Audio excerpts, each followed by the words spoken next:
Hello friends, আজকে এই জানুয়ারি মাসের প্রথম রবিবার একটু বেরিয়েছিলাম। অ্যাকচুয়ালি আমার কিছু ফুল গাছের নেশা আছে, তো শীতের ফুলগুলো ঠিক কেনা হয়ে উঠছিল না।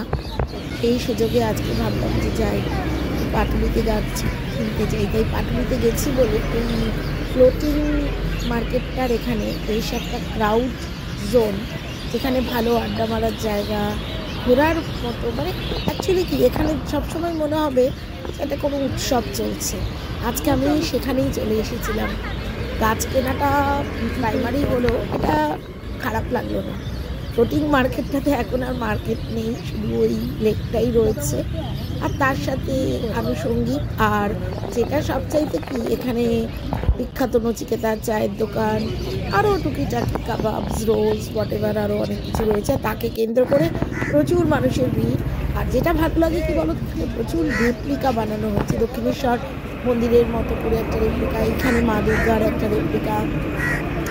তারপরে তোমার একটা খুব সুন্দর, যেটা ভালো লেগেছে, দেখো তোমরা এখনই দেখতে পাবে, একটা ওই ঘোড়ায় টানা রথ, আর তার মধ্যে রামকৃষ্ণ, সারদা মা, বিবেকানন্দ হলো ঘোড়ার গাড়ির চালক। এটা হলো আমাদের বাইপাসের রাস্তা। প্রচুর মানুষের ভিড়, রবিবার, বাচ্চা কাচ্চা নিয়ে সবাই চলে এসেছে। আর শীতের রবিবারগুলো তো উপভোগ্য। বসে ওখানে সবাই চা খাচ্ছে, কেউ কফি খাচ্ছে। আমিও একটা ছোটোখাটো নচিকেতার চা খেয়ে নিলাম। আর আমার তো উদ্দেশ্য হলো গাছ কেনা, তাই বেশিক্ষণ আমি একটা টাইম স্পেন্ড করতে পারিনি। একটু কিছুক্ষণ থাকার পরেই আমাকে বেরিয়ে আসতে হলো। কিন্তু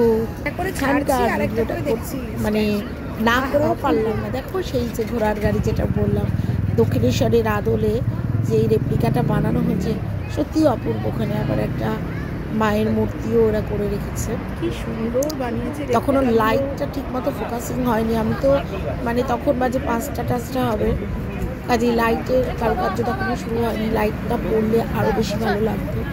যেহেতু আমার ওই দিদিকে ছাড়তে হয় 6:30টায়, তার জন্য আমি যেখানেই থাকি আমাকে 6:30টার মধ্যেই ফিরতে হয়।